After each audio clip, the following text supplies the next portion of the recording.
Awesome. Can everyone hear me okay? It's all good? Fantastic. Hey, well look, firstly, it's awesome to see so many people here. My name's Henry. For those of you that don't know me, I'm with Maxcraft. We're really pleased to be hosting the launch of the SUPERHOME movement in Queenstown. And it's so good to see so many people here today. Just want to plug Southern PR, who helped collate you all together. And also just wanted to apologise for the wine because it hasn't arrived yet and it will be here at 5 o'clock. So any wine drinkers, it's only about 20 minutes and then we'll be good. So look, we are a SUPERHOME participant, and for us, obviously with the Maxcraft slab, it's really important for us that people build better, and that's why we're really pleased to be supporting it and supporting these guys. And we certainly feel that if anywhere in New Zealand the SUPERHOME movement works, then it's Otago. So the run of the day is we have Martin Riley, who's going to first talk about what the SUPERHOME movement is. Obviously we've got Bob Burnett here as well. He's going to talk about 10-star homes, how he did those, what goes into building those homes. And then we're also going to hear from Annabelle Namaguchi, who is with Riley Construction and Evolution, and they are also a supporter of SUPERHOME. So I'll hand you over to Martin, and obviously we'll have some time for questions at different points. Great, thank you. Thank you, everybody. Thank you all for coming. There are some consumers here, right? I met a couple over here. Are there other people that are consumers? Very nice. Thank you. Do we have architectural designers and architects here? Isn't that great? Thank you for coming. Everything we do starts with design. We have to have plans approved by councils, right? Are there any builders here? One, a couple, 2 builders, 3. Thank you. The architects and the designers want to know who the builders are that are interested in what they're doing. Maybe you already know. Is there anybody from government here?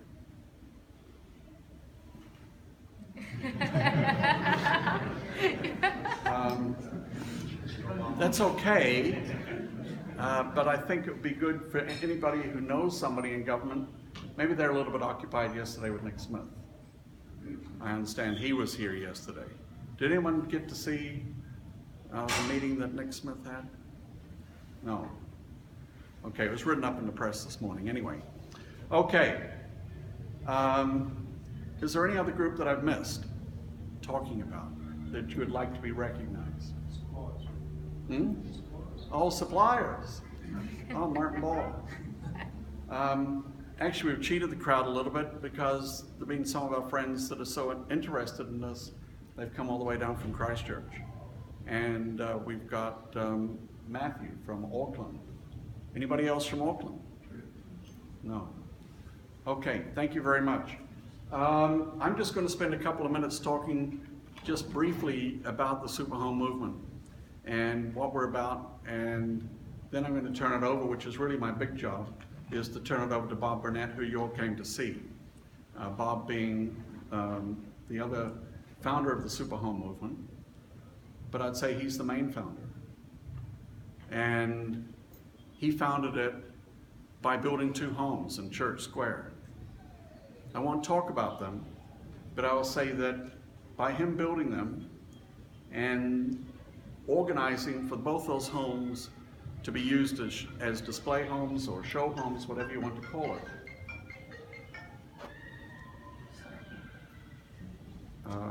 it really kicked us off. We first started April 2 years ago with a meeting very much like this in the Christchurch City Council buildings with an audience about this size. And then we met with you folks, group by group, and we said, what should we do? And for that, we put together what came to be known as the SUPERHOME movement. And I'll talk a little bit more about that, but not too long. Okay. The SUPERHOME movement is not what is about building better homes. We're focused on the home building market.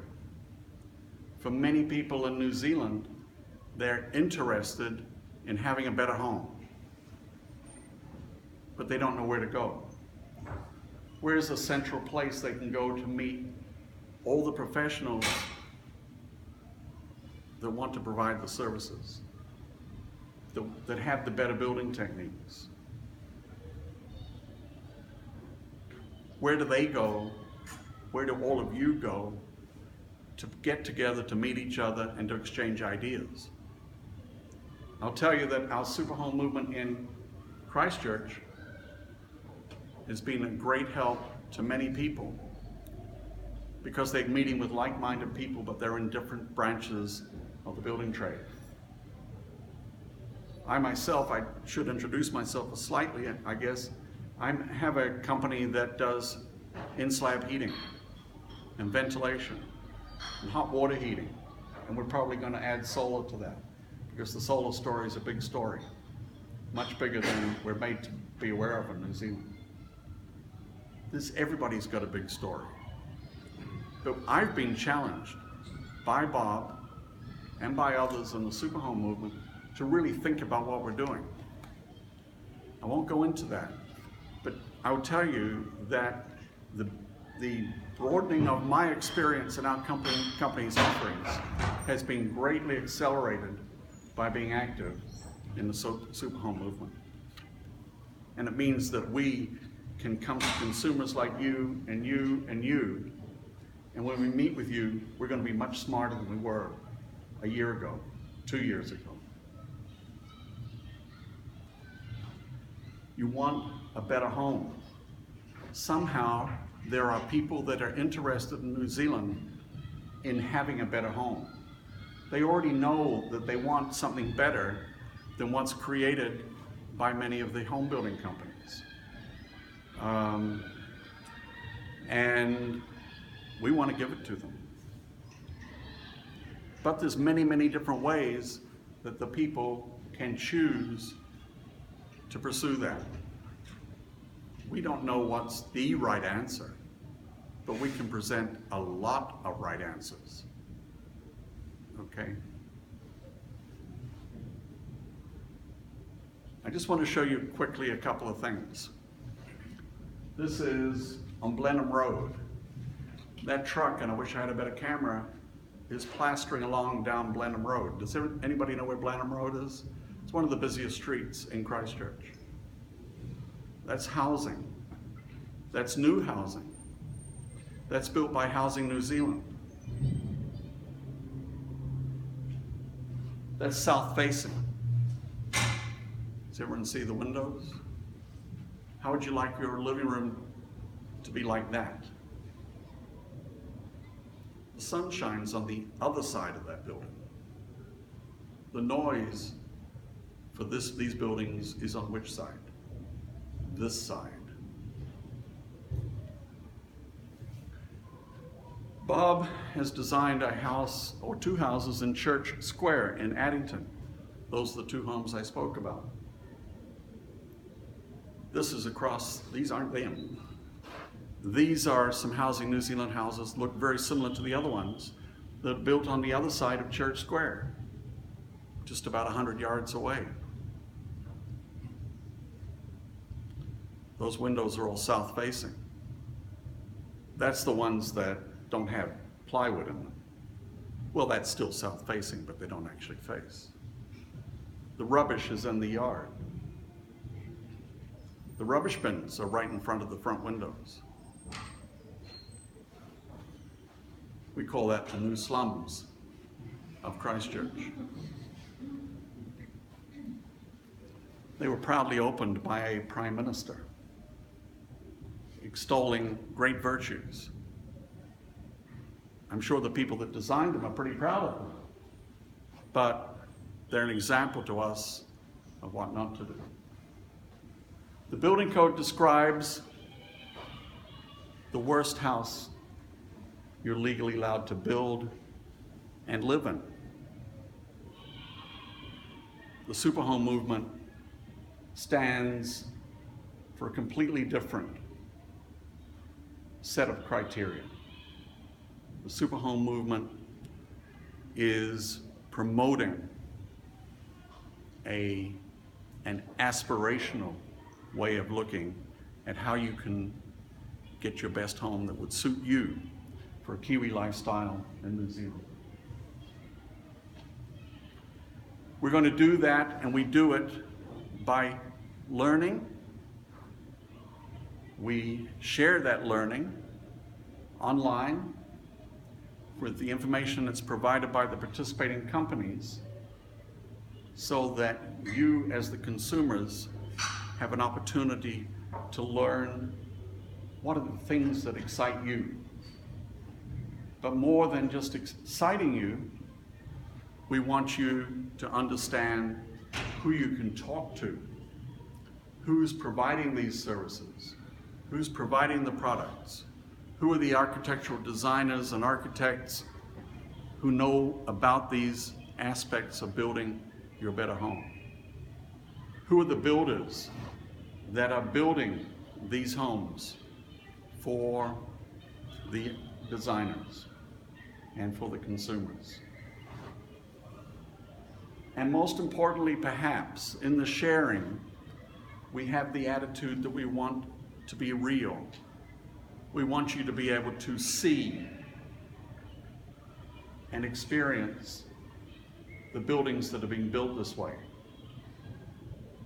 And when you go see these buildings, you get to talk with the people that have designed them, that have built them, that have provided the products. And you can understand, in part, what you want to do for your house. I talked about several of these people as being consumers, but we're all consumers, aren't we? We all live in houses. Maybe we all wish we had a better house. We're all going to face the next time we want a better house. But I'm just telling you that in the superhome movement, we really get together, exchange ideas amongst the professionals, and then we talk to people who want to have a better house. That is the superhome movement. Right now I'm going to introduce Bob Burnett. As I said, he built 2 houses, has made them available to the public, not for any money, but on his own behalf and on behalf of all of us. And I think I want to welcome him and to show our appreciation for what he's done thus far. Bob.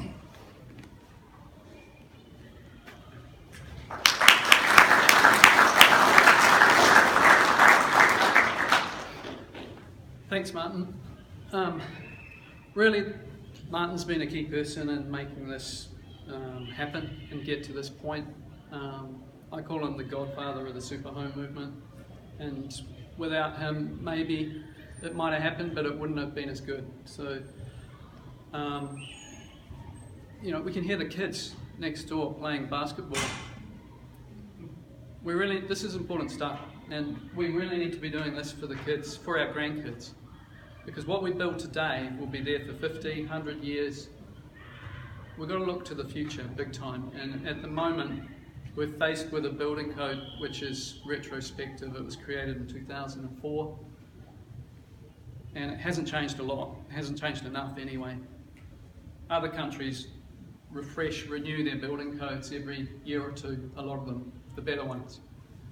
So I think, you know, this is a political hot potato at the moment, housing, and if you look at the bigger picture, and you know, I like to look at the bigger picture, and I think Andrew Little talked pretty much only about housing at his Labour Party conference recently, and I think he's probably talking about different stuff than what we're talking about. He's just talking about how do we get roofs over people's heads. He doesn't care whether it's a building code 3-star home or whether it's a super home. And yeah, I think we're faced with a lot of challenges, and I think our role, you know, Martin gave us a good sort of description of what he thinks the super home movement is. It's probably, I think, maybe something slightly different. It's probably slightly different for each and every one that participates, and you know, whatever area they work in. But for me, it's really about breaking down the barriers. There's no trade secrets anymore. It's just about, this stuff's too important, just sharing openly the information. And you know, my experience with the super home movement is it's been a really phenomenal journey, and the more business, better business, what has happened has been unbelievable. So I've got to know a lot of people, and I've learnt a lot myself, and people have learnt from me too, which has been really, really interesting. And you know, every time we do something, we do it better. So the 10-star home, we're already doing stuff completely different, even though that was like 18 months ago that was finished. And I think it's really important just to keep moving forward and innovating, because we've got a long way to go. We're a long way behind. So housing affordability is a big issue, and this is, you know, the reason this is a hot potato for the government is because they don't actually see the full equation. They think housing affordability is how do we get more houses quickly, cheaper. Housing affordability, as most people in this room will know already, is about more than what is the capital cost of building a house. It's what's the cost of ownership, what's the cost of maintaining that house and living in that house. So is there anyone here from the local council? Great, fantastic. So probably what strengthened my resolve to sort of give up just working on my day job and spend a lot of time getting the super home movement going was that after the earthquake, I got tipped out of my house, and that's my house there. I'm still waiting for it to be repaired. And for a long time, there was no work. For about a year, there was no work. Everybody just put all the projects on hold that were happening, and everybody were frightened to do anything, because the ground kept shaking for a while. So that house there was, for me, a beginning too, because that was the first job where my wife and I, she's a Japanese architect, we just did whatever we wanted because we were the clients. And we experimented a lot. You know, it had low E glazing, which was really hard to find at the time, and it had thermally broken details and thermally broken foundations, which are properly broken now after the earthquake. And you know, in a way, that's been amazing, and in a bad way, it's been awful. Having to move out of a nice, warm, comfortable, energy-efficient home that was our pride and joy, and which was also our office, and then bounce around substandard housing, rentals, and see how that affected the health of my 3-month-old baby and my 3-year-old.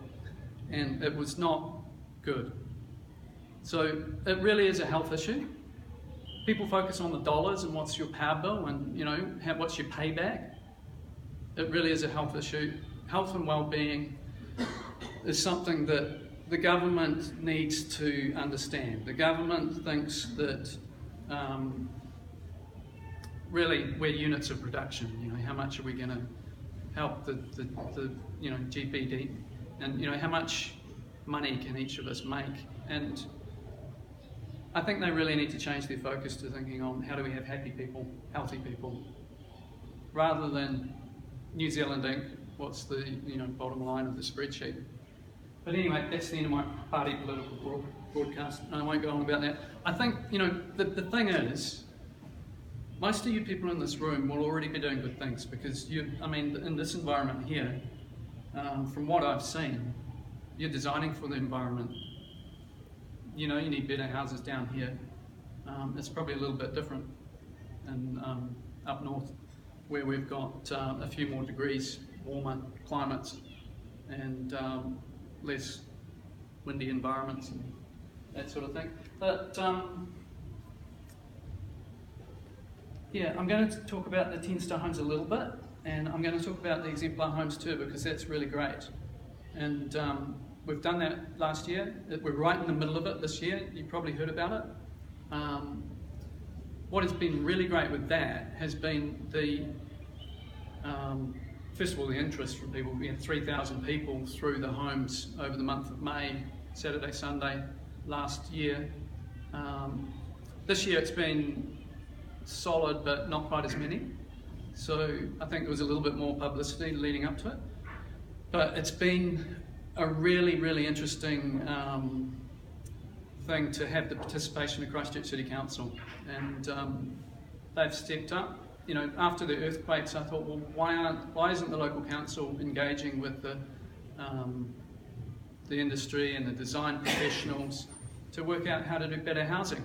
In Christchurch, I don't know if you're aware down here, but there was a thing called the Share an Idea campaign. 106,000 people put forward ideas about the city and what they'd like to see in a rebuilt city.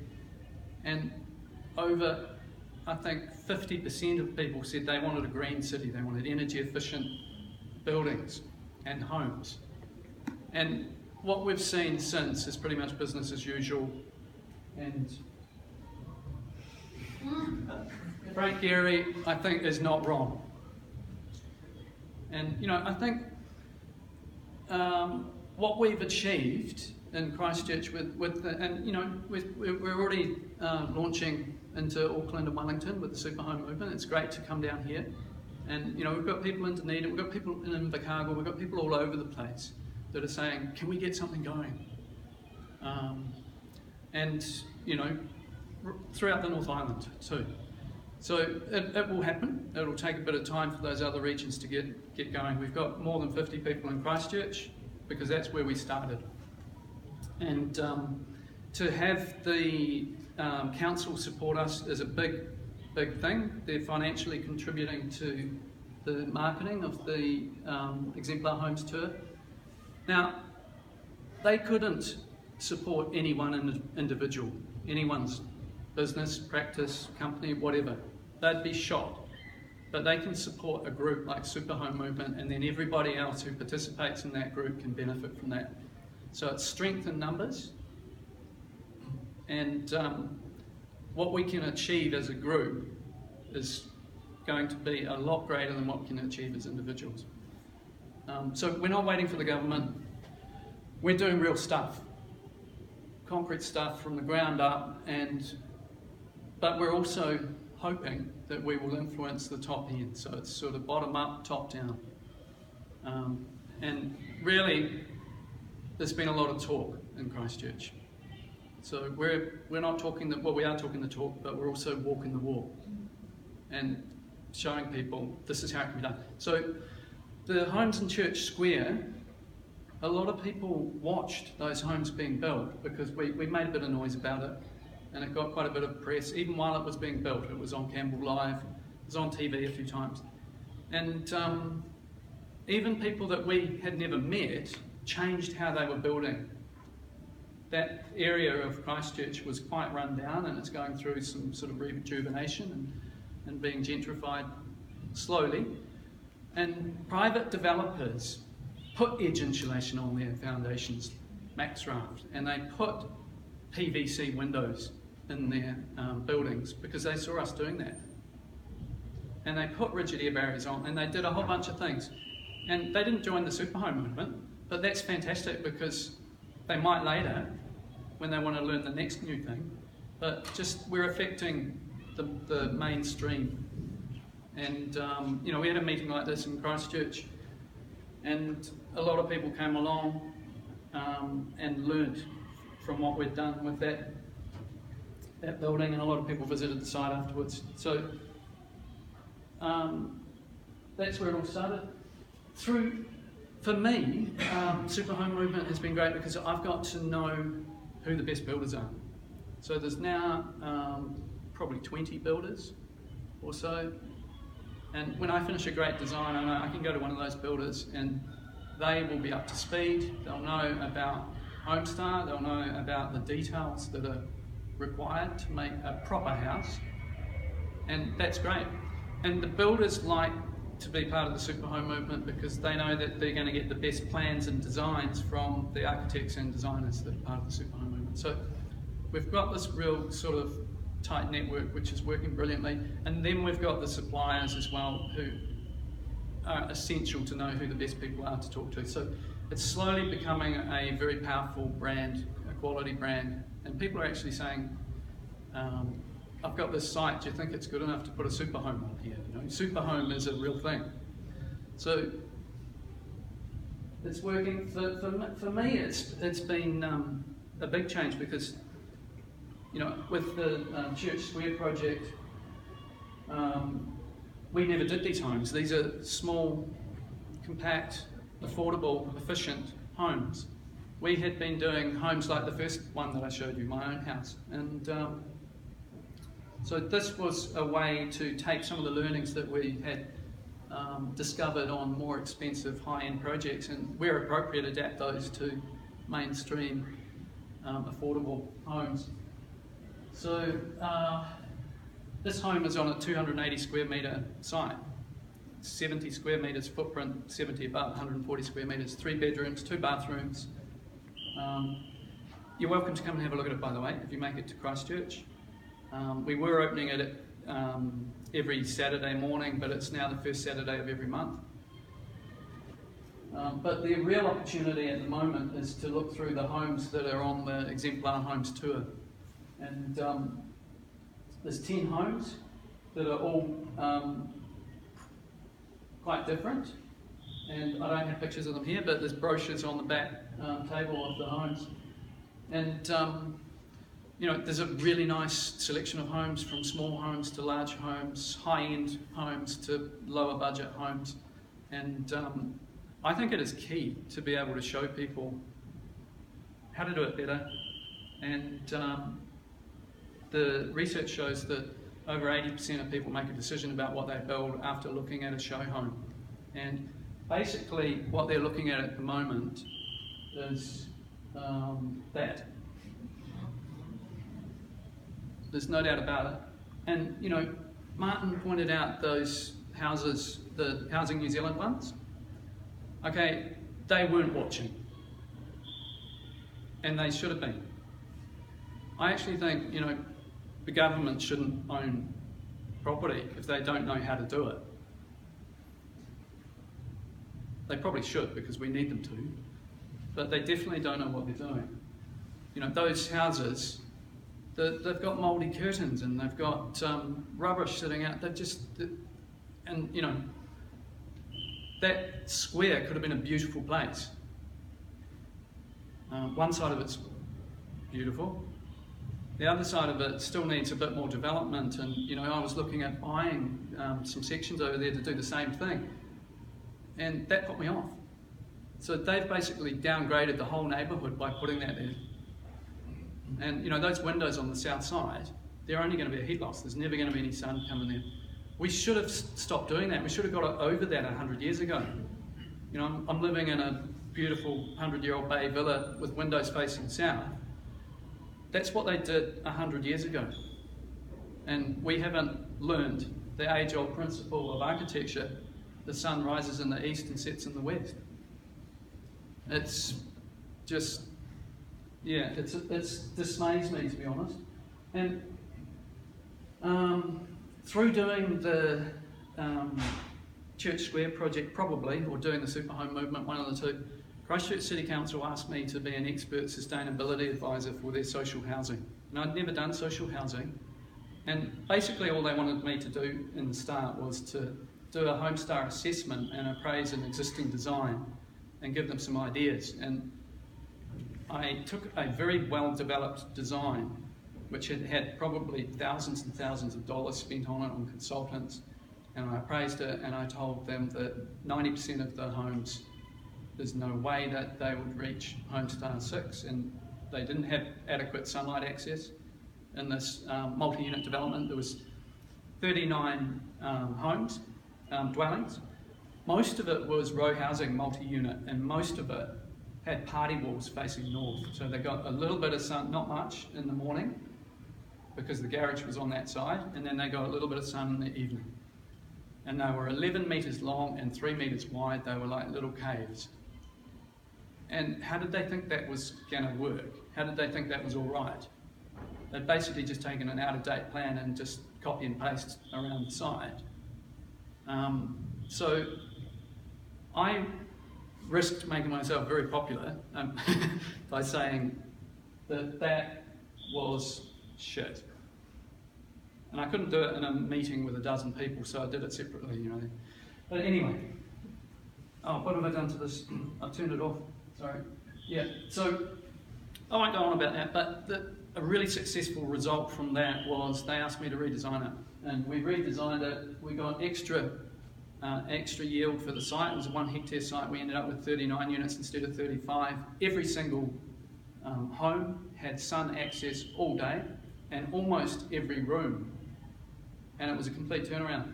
And they're now saying, this is struggling to get built, by the way, because of politics and money, but it'll be good when it is built.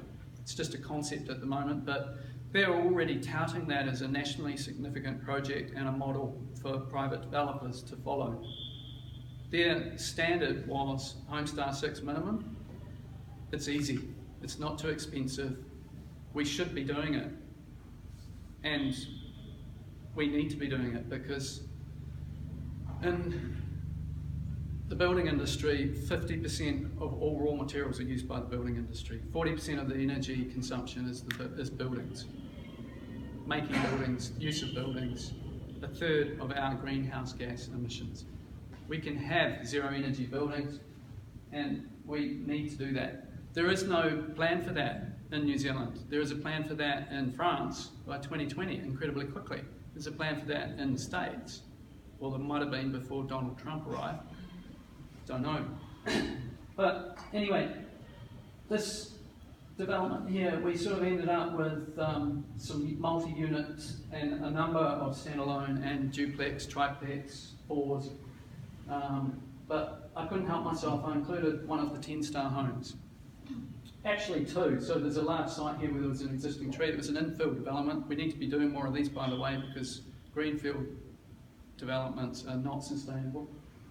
And we have a unit on the end of the block of 10 here, which is a 10-star house, but designed to 6 stars. Still a great house, but it'll have half the power bill that a normal code minimum house will have instead of no power bill, like the Church Square ones. So, energy efficient houses, I mean, they don't have to look like any particular aesthetic. You know, there's a bunch of different typologies. There's 10 typologies with those 39 dwellings, and they're quite different.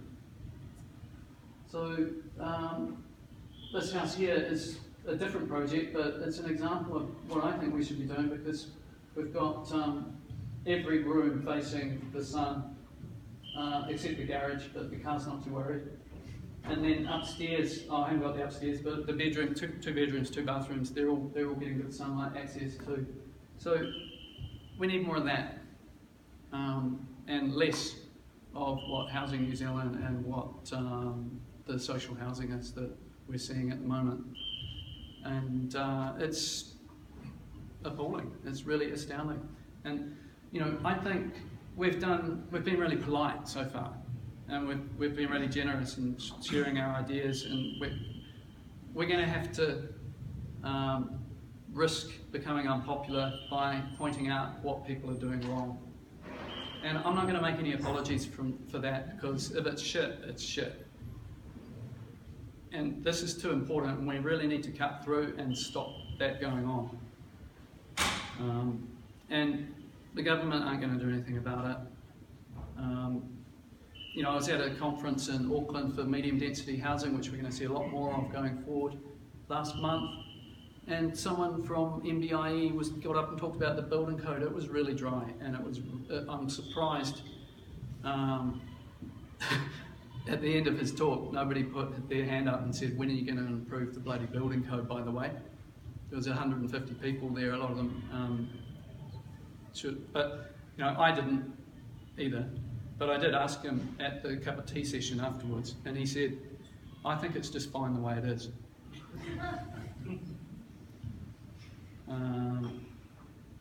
And he actually said, I mean, this is true, this is all true, and just facts, but he actually said, we don't like people creating better standards, like councils. We want to set the standard. And he said that we are not required to build a house that's better than the building code. And that is just fact. But for me, it was shocking because throughout my whole career, I've ignored the building code. Even when they increased the insulation standards in 2008, 2009, whenever it was, it didn't make any difference to me because I was already doing way better than that. Compared to other countries, our code is probably, it needs to be about double, if not 3 times what it is here. Anyway, shall I talk about this house? I'll just talk about this house a little bit because that was what Henry asked me to talk about. But it's kind of, there's more than one way to skin the cat, and this is just how we did it. And the fantastic thing about the Exemplar Homes tour is there's a whole lot of very different ideas that people are sharing there. And by the way, we want to have a national tour, and we're looking for homes down in this region, and we're looking for homes in Auckland and Wellington as well. For probably the end of winter, September, it would be a good idea to do it when it's still cold, so people can experience the warmth. And you can smile when you tell them what the power bill is. But, and by the way, I think we can have an influence locally with our councils, because Christchurch City Council do get it, and they are helpful and very supportive. And other councils around the country will be too, I'm sure, if we talk to them about it. And the other one is probably district health boards, and you know, but also probably we need to be knocking on the door of the government and people like ECA and just saying, well, hang on, you haven't really got the full story so far. How about you think about this, and how about you think about that? Anyway, ECA is an interesting one because you know they don't think that solar stacks up in New Zealand, and they have a calculator that kind of backs that up, but they're only looking at the feedback tariff. We want to try and avoid feeding back with our solar system, and how we've designed this house and integrated it into the other systems and the building itself is a key, and I'm going to talk about that because that is the biggest advancement which came out of this home, and I'm going to tell you all about that, and then I'm going to have to shoot you because that's my secret. But yeah, ECA need to understand what they understand in the US. Solar is the way to go, and we have lots of sunshine in New Zealand. And it was even sunny and fairly today when I drove through there. I've never seen that before. Anyway, we think with this house here, we want to use the sun while we want to use the electricity while we're generating it from the sun. We want to use the sun when it's available. So one thing we've done in this house, which is only the second house we've done this, is we've used this black aluminium cladding as a solar wall. So it's a solar collector in terms of thermal heat.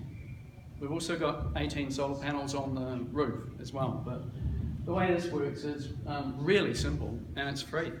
We're just using what is normally the drainage and ventilation cavity.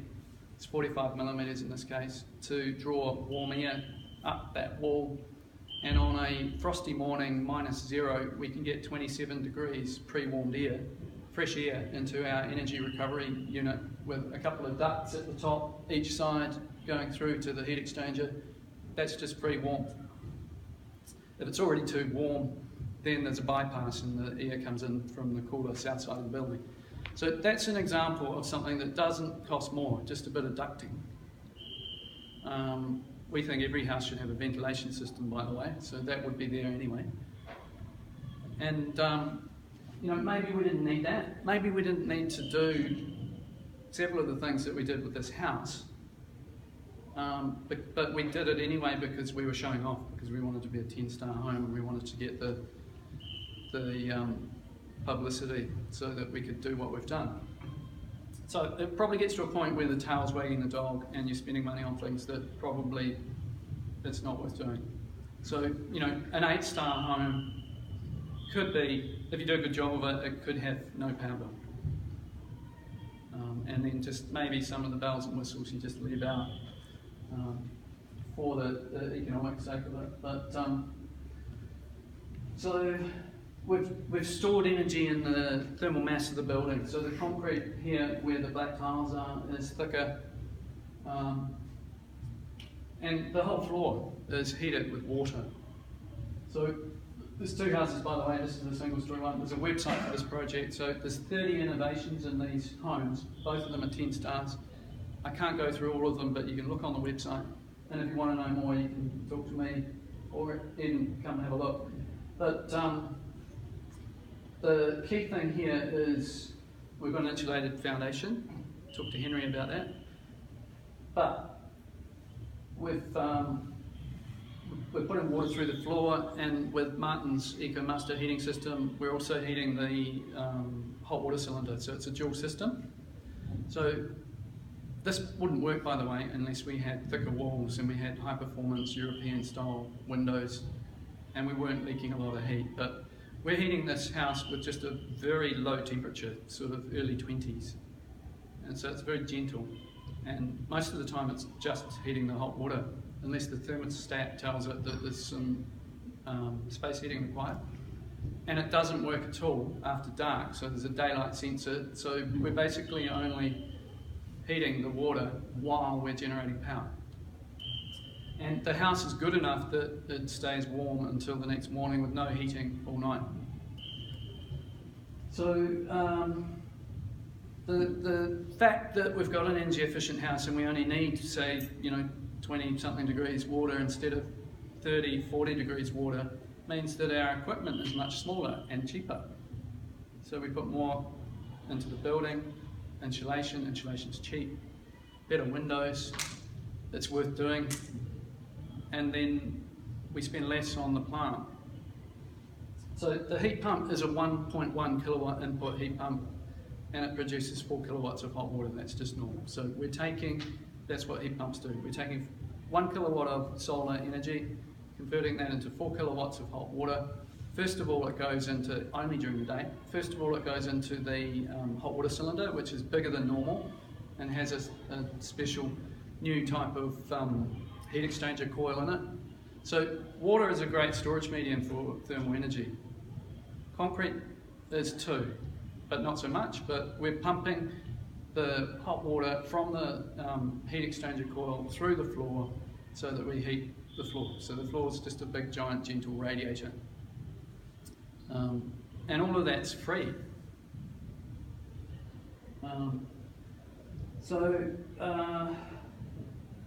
This works in an energy efficient house really well. It probably doesn't work so well in a standard code minimum house. It probably depends on the size of your house as well. So you need to talk to an expert, talk to Martin or whoever you need to talk to locally about that. And if they don't know about that, talk to Martin, because they might not know about that.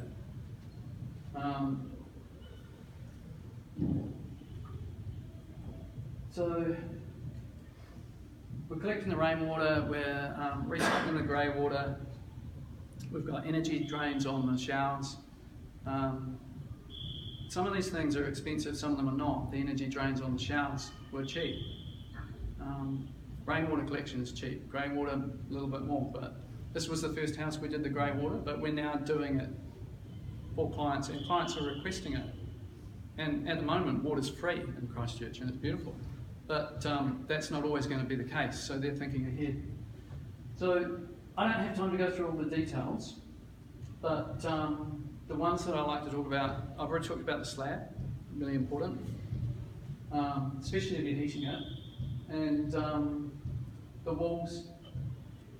We're now moving to panelised construction systems and thicker walls, even again than the 10-star home. So, you know, each home, like I said, we innovate, we learn something new. We either learn how to do it better or cheaper, more cost effectively, by sort of fine-tuning the details. And that's been the case with the windows. So we've worked out some new windows. So we've got a whole bunch of details, which if you become a participant in the super home movement, you'll be able to utilise. So we've got a super window, a super wall, or several super walls actually, because there's more than one way. There's probably a dozen ways of doing a wall. And, you know, super floor, super roof. So, what's the worst thing that could happen if we make a better place for our grandchildren? I think we need to be doing this. I'm just going to talk to you now about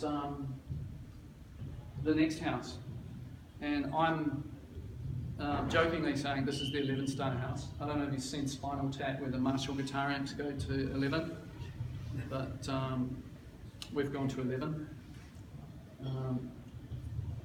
So passive house, I think, is great. There's a lot of really good ideas. It's mainly about energy. So Homestar is about energy. 50 of the points are about energy, health and comfort. The other points are about other resource use, water, and about materials, and having sort of good non-toxic materials, and how you deal with the site, and rainwater collection, and the planting, native plants, food producing plants. There's a whole bunch of stuff, permeable landscaping, that sort of stuff. And it's also about how you use the house too. But with Superhome, we're just thinking about the house. So this is a book here that my wife gave me, and you know, at the top it's a little bit hard to read. This projector's not great, but you know, it says how to build the zero energy house. It's a Japanese architect who is a passive house architect, and I looked at that and I thought, hang on a minute, there must be more to that because of all the kanji there. And so I said, what does that actually say? And Japanese people are really ultra polite, so they've only translated the top bit, but it says how to build, all you need to know about how to build a zero energy house if you don't want to embarrass yourself professionally. So it's a book that's written by an architect for other architects. So, you know, we need to think about our grandchildren and building proper houses, but we also have a professional responsibility to do much, much better. And, you know, it's been a sad story in Christchurch, but we've really seen professional negligence.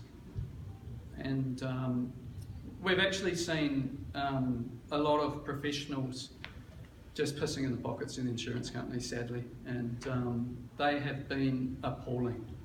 And they haven't been behaving professionally, they've just been doing whatever people pay them to say. And I don't know why not many people have built better homes. You know, after the Share an Idea campaign, we haven't seen that many solar panels going up around town, and we've certainly seen, probably from sort of my knowledge with Brand's research, we've probably seen about 99% of homes built to code minimum standard. Code is used as a target, and people aspire to doing a code house. And it's not the architect's fault entirely, because only 5% of homes are actually designed by architects. The rest of them are just built. And they're usually built from an out-of-date plan that's been sort of adapted and upsold on. We can change it to whatever you like, and a magic roof from a CAD package just lands on it. And I call them Frankenstein houses. It might have been a reasonable house maybe, to start with, and they just made it worse. And they haven't thought about where the sun is. But anyway, passive house, this it's just about energy really. So these are the things here. So there's a certain, 10 watts per square metre heat load, or air tightness. Air tightness is something which is just plain missing from the building code. There's a lot of stuff that's out of date, but there is no standard for air tightness in the building code. Other countries have that and are rapidly introducing it where they don't. So this house here, we did off-site walls, so whole walls were made as panels, and the construction of the wall is what we're calling the super wall panel, and they're 250 millimetres thick, so there's 200 millimetres of insulation. There's a 140 airtight cavity with an airtightness membrane on the inside, a proper wrap on the outside, which there's only 1 or 2 available and the rest of them don't work. And then a services cavity on the inside for your plumbing and electrical, and that is crucial because that means that you're not punching holes in your airtight envelope, in your thermal envelope, your moisture envelope when you're putting services into the wall. So everything goes in that cavity, and if you obviously if your insulation's airtight, it's going to work a lot better. So that house there, and there's a panel system for the walls, which is excellent cross-laminated timber with 100 millimetres of PIR foam on top of that, and then a proper membrane and 2 layers of battens in perpendicular. So there's a ventilation space underneath the metal roof, which is outside the thermal envelope and the weather tightness envelope.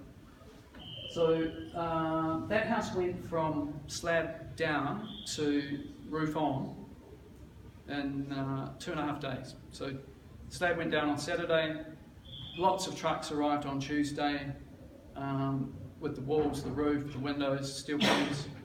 By Thursday lunchtime the roof was on, and it was, the shell was there, and it was reasonably well protected from the weather, and everything was dry. And so they took the day off. They had a few beers after they'd finished, and they took the day off on Friday. So that provides much better quality, but it also means that it's not going to be getting wet. I shudder to think when I see these buildings with all the structure, with rain penetrating that timber for weeks, if not months, and then one day it's closed in, and when's it ever going to dry out? I don't know. It would just be luck if it did, I think. And what happens to that moisture? It probably takes 2 or 3 years for the moisture to come out of there. Anyway, this is one of the homes on the Exemplar Homes tour, and so that will be available to look through for the next 2 weekends. Each Saturday and Sunday I'm doing a talk about this house and all the details. So notice here we've got heavily recessed windows, UPVC windows.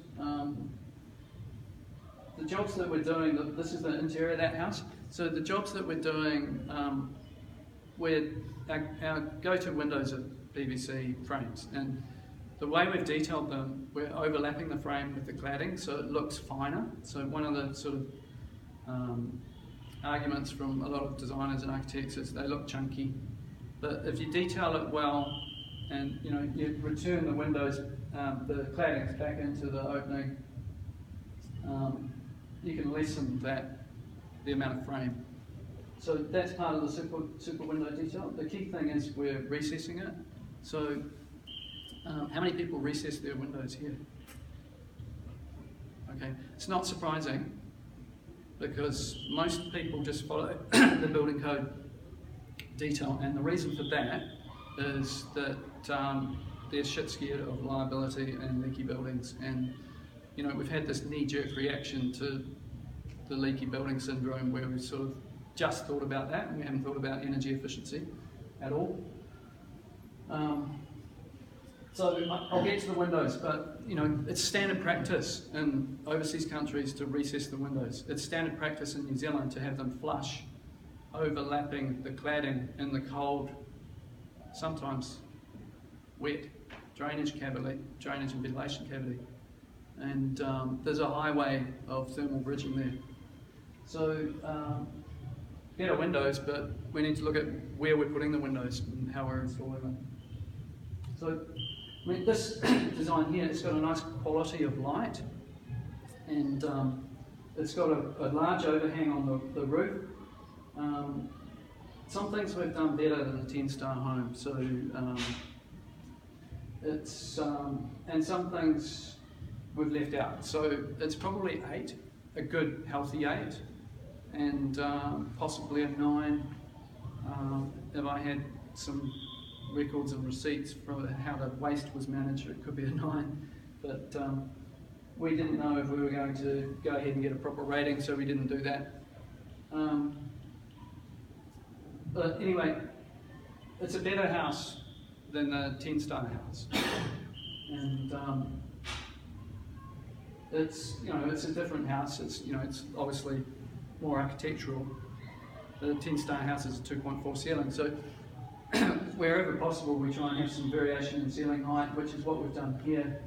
We've achieved this sort of floating roof throughout all the roofs of the building by having no lintel at the top of the windows, and there's a 1 metre overhang on that roof where it's needed, so there's no overhang on the south because there's never going to be sun on that side.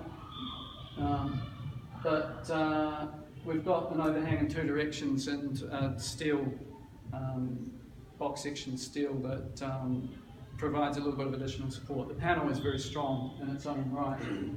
So there's some hidden 90mm steel, there's insulation in there anyway, so it's just, and it's at the edge of the thermal envelope. So anyway, the reason I explained all that is shading is really important. So this house, even when it was under construction, claddings weren't on, the linings weren't on, just with our wall panels. On a day when it was 33 degrees, it was 19 degrees inside this house, and they hadn't even put the front door on. So it's working brilliantly at keeping cool. So it's actually relatively easy, we think, to have a warm, energy efficient house. Sometimes it's actually a lot harder to keep it cool, so you've got to think about overheating as well. And there's probably a lot of high performance homes where they've got a problem with overheating because they've done such a good job with the thermal envelope and they haven't really thought about the shading enough. There might be instances where you need other external shading devices other than an overhang on the roof too. But it's not all about heat and energy. So sometimes there might be a beautiful view, or you might want to achieve this sort of uplifting environment and this atmosphere, this kind of vibe that we've got here. So there's sort of things to weigh up, and here this is going to be a really warm house, but it's got way more glazing than we'd probably be allowed to have with the passive house standard. But we've probably got a similar airtightness to passive house. We've done one blower door test. We're doing another shortly to check that. And definitely the wall construction is right up there, and the windows. So we've kind of hitched our wagon to green, and energy's part of that really. But I think super homes, it's all about design. So design is a big topic and it filters through everything, but there's no point in having a 10-star home with no power bill if it's the ugliest house on the street and if it doesn't function well and it doesn't provide you a delightful, enjoyable place to live. There's no point in having a 10-star home if it's going to be munted after an earthquake, because you might have to experience what Christchurch people have experienced, and you can have an earthquake anytime, anywhere. Nobody is immune to that. Nobody thought there was going to be an earthquake in Christchurch. So this house and the other houses that we do have a lot of countermeasures for better resilience, earthquake resistance. So we're thinking about that. Even the CLT ceiling, you know, that means that there's never going to be any problems with jib cracking. It's fully ply braced, so you've got bracing working continuously through multiple earthquakes. That's just how we've done the wall panels. New Zealand homes rely on jibboard for bracing, but I think that's an airbag solution. Basically, one decent earthquake event and your bracing is compromised. We have thousands of earthquakes in Christchurch. Anyway, the other part of resilience is obviously durability and you know, longevity and the maintenance issues, and there's a whole lot of stuff to think about. So, in general, it's not just about energy, it's not just about green, and there's an awful lot of things that we need to be considering. So we've set the website that has the current website has these areas here: know how,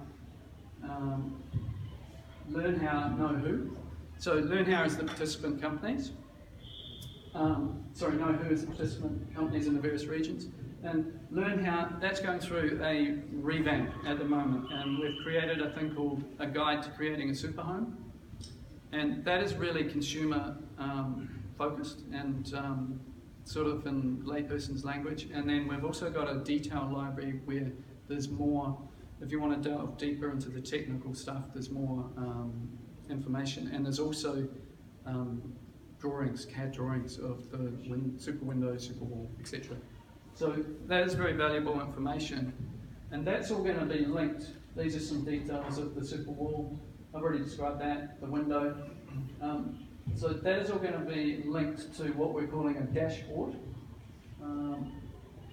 And this is just a graphic of the dashboard. So basically, what we're wanting to do here, it's a static image here, but we're wanting to have an interactive infographic where you can click on whatever rating you like, and it'll tell you what you need to do to achieve that, all the good ideas. It'll tell you what it costs to build. It'll tell you what your power bill will be per month. And then the bottom line here is kind of like a dashboard, and you can fiddle with that and do various things and see how that affects the equation, turning things off and on.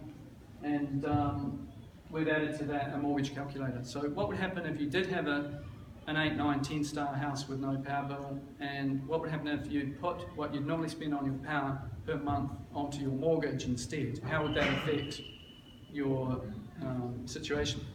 And it is very dramatic. So there's a couple of other pieces to this, and one thing is, what is the end value of the property? And in New Zealand we don't know that, because probably less than 3% of homes are built green. Overseas they do know that, because they're doing much more, 30% maybe. And they have products, innovative lending products, where they can help people spend a little bit more on getting an eco home, and the additional money to service that borrowing, which by the way they might not have been able to get with the lending criteria and their income, they service that with the ongoing savings that they wouldn't have otherwise had through having an energy efficient home. And that doesn't exist in New Zealand. It might be 10 years before we see that here. But we've got a long way to go. So I'll just finish on the windows. This is an example of a heavily recessed European window detail, and we're doing this more. This is an example of the recessed windows at Church Square, and this is the detail here. So there's a timber, L-shaped piece of timber coming back into the window frame, covering part of the window frame. So there's some metal cladding, some timber on that job, and we think that's really important. We're still doing double glazing. Triple glazing is too expensive in New Zealand, and you can actually import triple glazing cheaper, but we're really set up for double glazing, whereas triple glazing standard in Europe, and double glazing is actually more expensive because they're not doing it. And they're no longer set up for it because triple glazing is normal. So the interesting thing with the glazing is, I don't know about now, but when we did these homes, we found that all the major glazing companies had a piece of aluminium between the two pieces of glass. So we didn't want a thermal bridge there, so we asked for a Thermex spacer, which is plastic. Or I've just found out there's a new one called a super spacer, which is even better because they've got the right name. So PVC, non-conductive frames. New Zealand's a bit of a kind of oddity really, in that we're 95% aluminium, in other countries the majority of the windows aren't. But yeah, I've already talked about PVC. Low E, you know, the area of the glass is much bigger than the frame, so low E makes 30% difference, and we used the best one at the time, low E XL, and argon gas, 10%. You know, it's a little bit, but it doesn't cost much, so we just do that as a matter of course. So a typical R value for an aluminium window, does anyone know what that is? 0.26. So a good PVC window, 0.53. So with, you know, with the right glass and these things that I've just talked about, 0.7 is probably about where it sits, but it's probably much more than that because we've recessed it into the wall and we haven't got a big thermal highway around the edge of the window. So, you know, we're at least 3, maybe 4 times as good, and, you know, recessing it is a key thing. So anyway, just looking at, this is the drawing straight out of the New Zealand Building Code, by the way. And obviously, you know, we've got a cavity, we've got an aluminium window sitting in the cavity, we've got a warm insulated part of the wall and a cold blue part of the wall.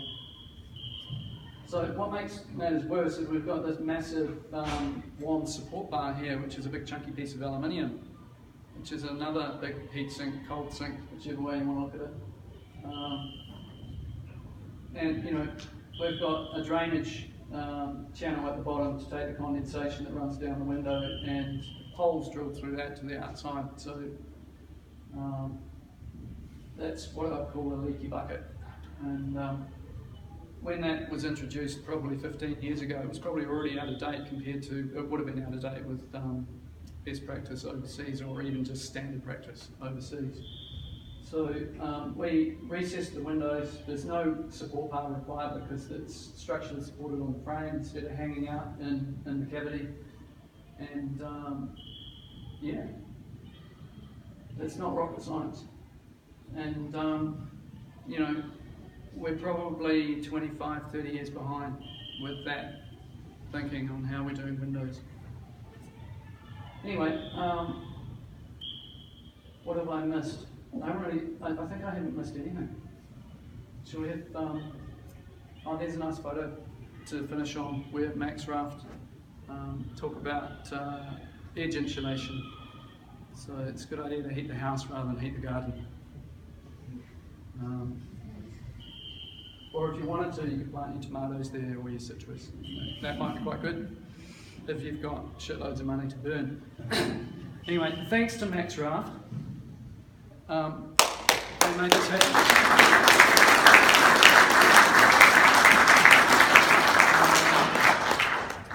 Annabelle, do you want to say a few words? Thanks, Bob. So I'll keep it really short. I am a Homestar practitioner, and I'm also marketing coordinator for Evolution, a division of Rylene Construction. We build energy efficient homes, and we've built over 50 homes in the area. In fact, we built the first Homestar rated home in the basin, and I see the homeowners here today. And so this year we launched in Christchurch, and one of the very first things that we did was participate in the SUPERHOME movement. And our team up there has already benefited from this networking and collaboration. One of the other things we did is I and 2 of my other colleagues attended the Homestar Practitioner course and met Bob's wife at that time. And then it was also an opportunity for us to go visit these homes. And it was so exciting to actually walk in and have cappuccino made through solar energy. It's apparently the And biggest... grey water. And grey water. It was nice dark cappuccino. But it was very exciting to be working along with other people.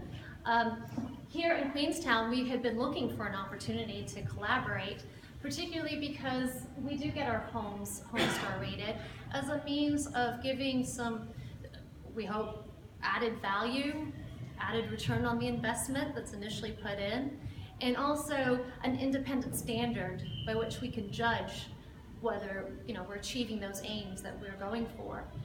So we did get together with a few like-minded industry professionals, and we created an organization called Sustainable Homes Organization, SHOW Central Otago. And we have a very specific aim, and we are looking forward to working with the SUPERHOME movement. And our aim is simply to help increase the uptake of the Homestar tool here, so that there's an added incentive for people building better homes. And as Martin pointed out, it's great to see that we're all interested in this, but there's something else that we all have in common. We are the consumers, and most of us will spend more than half our lives in our homes. So we really will benefit, not only as industry professionals or maybe related to this industry, but also as the end users. And I'll just say that I was in this room here yesterday being sworn in as a Kiwi citizen. And I've been here 7 years, so I may not qualify as a local yet, but I am a real Kiwi now. And one thing that the mayor said at that time was, he said, when you join in citizenship, you're uniting yourself to a common cause. And that resonated with me, because I was thinking, what am I going to say during my speech tomorrow? At least yesterday I just had to read off the paper. And so that's really exciting to see everyone here uniting for a common cause, and that is to build better homes and build super homes. So thank you very much, Martin and Bob, for creating the movement and bringing us together. And thank you very much, Henry and the team at MaxRaft, for a great party, a great launch.